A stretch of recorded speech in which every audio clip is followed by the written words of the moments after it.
పూర్తి వివరాలకు చదవండి రేపటి అక్షర శిల్పం దినపత్రికలో.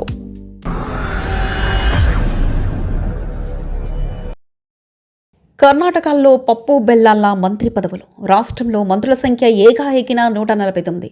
ఆ 32 నుంచి 149కి ఎగబాకి. అంతేనా? మరో 54 మందికి సర్కార్ సహాయ మంత్రి హోదా కట్టబెట్టి ఆంధ్ర రాష్ట్రంలో వైసీపీ ప్రభుత్వం ఉన్నప్పుడు రాష్ట్రాన్ని రాజకీయ పునరావాస కేంద్రంగా మార్చారన్న ఆరోపణలు ప్రతిపక్షాల నుంచి వెలువెత్తిన విషయం అందరికీ గుర్తుండే ఉంటుంది. సలహాదారుల పేరుతో తమ పార్టీకి చెందిన వారికి పప్పు బెల్లాల నామినేటెడ్ పదవులు కట్టబెట్టడాన్ని నాడు ఆరోపణలు వినిపించాయి. వీరికి సలహాదారులనే ముద్దు పేరు పెట్టి దాదాపు అన్ని శాఖల నెత్తిన కూర్చోబెట్టడమే కాకుండా కేబినెట్ హోదాలు, ప్రోటోకాల్ మర్యాదలు కల్పించి ఊరేగించారు. అంటే కేబినెట్లో ఉండే మంత్రులు కాకుండా వీరంతా మంత్రి కాని మంత్రులు అన్నమాట. మంత్రి అని పిలిపించుకోలేకపోవడం, విధాన నిర్ణయాలు తీసుకోలేకపోవడం వల్ల హోదాలు, దర్జాలు అన్నీ సేమ్ టు సేమ్ మంత్రులకు మళ్ళీ ఉంటుంది. పైగా వీరికి మరో సౌకర్యం కూడా ఉంటుంది. అసలు మంత్రుల మాదిరిగానే అసెంబ్లీకి, ప్రజలకు వీరు జవాబుదారులుగా ఉన్నారు. ఈ దొడ్డిదారి నియమాలపై విమర్శనాస్త్రాలు ఎక్కువపెట్టిన తెలుగుదేశం అధికారంలోకి వచ్చిన తర్వాత ఇప్పుడు అదే పందా అనుసరిస్తుంది. అయితే కర్ణాటకలో అధికారంలో ఉన్న సిద్ధరామయ్య నేతృత్వంలోని కాంగ్రెస్ సర్కార్ ఈ విషయంలో మన ప్రభుత్వాలను తలదన్నేలా కేబినెట్ హోదా నియామకాలు జరిపి ముక్కున వేలేసుకునేలా చేసింది. ఆ రాష్ట్రంలో మంత్రుల సంఖ్య ఏకాఏకిన 32 నుంచి 149కి ఎగబాకింది. అంతేనా? మరో 54 మందికి సర్కార్ సహాయ మంత్రి హోదా కట్టబెట్టింది. ఈ నిర్ణయం రాష్ట్రంలో ఆర్థిక నిర్వహణ, పాలనా ప్రాధాన్యతపై తీవ్ర ప్రభావం చూపుతుంది. 2023లో అధికారంలోకి వచ్చిన కాంగ్రెస్ ప్రభుత్వం విచ్చలవిడి నామినేటెడ్ నియామకాల్లో విమర్శలు ఎదుర్కొంటుంది. ముఖ్యమంత్రి సిద్ధరామయ్య తీసుకున్న కొత్త నిర్ణయం వల్ల రాష్ట్రంలో కేబినెట్ సహాయ మంత్రి హోదా కలిగిన నామినేటెడ్ పదవులు పొందిన వారి సంఖ్య 149కి చేరుకుంది. వాస్తవానికి మంత్రివర్గ కూర్పు విషయంలో మన రాజ్యాంగ ప్రభుత్వాలకు కొన్ని నిబంధనలు నిర్దేశించింది. వాటి ప్రకారం మంత్రుల సంఖ్య రాష్ట్ర అసెంబ్లీ మొత్తం సభ్యుల సంఖ్యలో 15% మించకూడదు. అలాగే 12 మంది కంటే తక్కువ ఉండకూడదు. ముఖ్యమంత్రి, కేబినెట్, సహాయ మంత్రి పదవులన్నీ కలిపి పరిమితిలోనే ఉండాలి. కర్ణాటక అసెంబ్లీ మొత్తం సభ్యుల సంఖ్య 224. అందులో 15% లెక్క ప్రకారం చూస్తే ఆ రాష్ట్ర కేబినెట్ సభ్యుల సంఖ్య 34కు మించకూడదు. ప్రస్తుతం అధికారికంగా 32 మంత్రులున్నారు. అంటే నిబంధనల ప్రకారం మరో 2 నియమించుకోవచ్చు. అయితే కర్ణాటక కాంగ్రెస్లో తీవ్రంగా ఉన్న పదవీ పోరాటాలు, రాజకీయ సమీకరణాలు విచ్చలవిడి పదవుల పందరం చేయక తప్పని పరిస్థితుల్లో నెట్టాయి.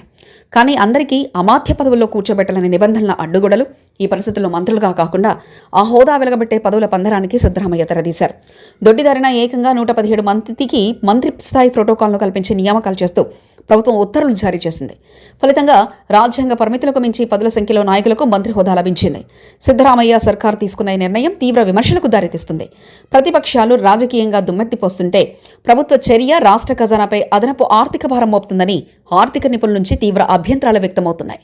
ప్రభుత్వం చేపట్టిన తాజా నియామకాల్లో 43 మంది ఎమ్మెల్యేలతో పాటు ఎమ్మెల్యేలు కాని మరో 9 మంది సలహాదారులు, ప్రత్యేక ప్రతినిధులకు కేబినెట్ మంత్రి హోదా పొందేలా పదోన్నతి కల్పించారు. వీరే కాకుండా మరో 11 మంది ఎమ్మెల్యేలు, 54 మంది ఎమ్మెల్యేలు కాని వారికి సహాయ మంత్రి హోదా పొందేలా పదోన్నతి కల్పించారు. కొత్తగా నియమితులైన సహాయ మంత్రి హోదాలో ప్రభుత్వ బోర్డులు, కార్పొరేషన్లో కీలక పదవులు పొందిన వారంతా అధికార కాంగ్రెస్ నాయకులకు వారి కుటుంబ సభ్యులే కావడం విశేషం. ఇలా నియమితులైన ప్రతి ఒక్కరికి నెలకు 50,000 చొప్పున వేతనం చెల్లించాల్సి ఉంటుంది. అలాగే ప్రతి నెల 3,000 ఆతిథ్య భత్యం, 80,000 ఇంటి అద్దె అలవెన్స్ సైతం ప్రభుత్వం చెల్లించాల్సి ఉంది. ఇవి కాకుండా కార్యాలయ నిర్వహణ, సిబ్బంది సౌకర్యాల కోసం నెలకు అదనంగా 20,000 చెల్లించడంతో పాటు రాష్ట్ర వ్యాప్త పర్యటనలు జరిపినందుకు నెలకు 1,000 లీటర్ల ఇంధనం కూడా ఉచితంగా సరఫరా చేయాల్సి ఉంటుంది.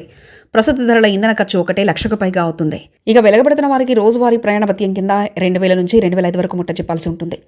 జీతభత్యాలతో పాటు ఈ మంత్రులు కాని మంత్రులకు వ్యక్తిగత కార్యదర్శులు, సహాయకులు, డ్రైవర్లు, అటెండర్లు వంటి పరిపాలనా సిబ్బందిని సమకూరుస్తారు. వారు తమ వైద్య ఖర్చులను పూర్తిగా తిరిగి చెల్లించడానికి అర్హులు.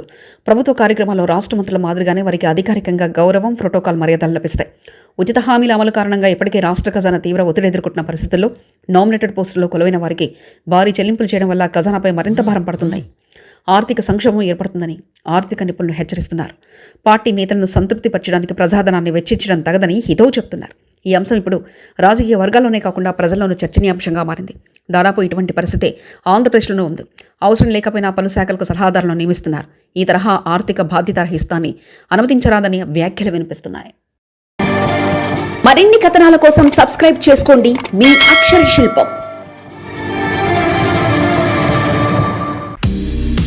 పూర్తి వివరాలకు చదవండి రేపటి అక్షర శిల్పం దినపత్రికలో.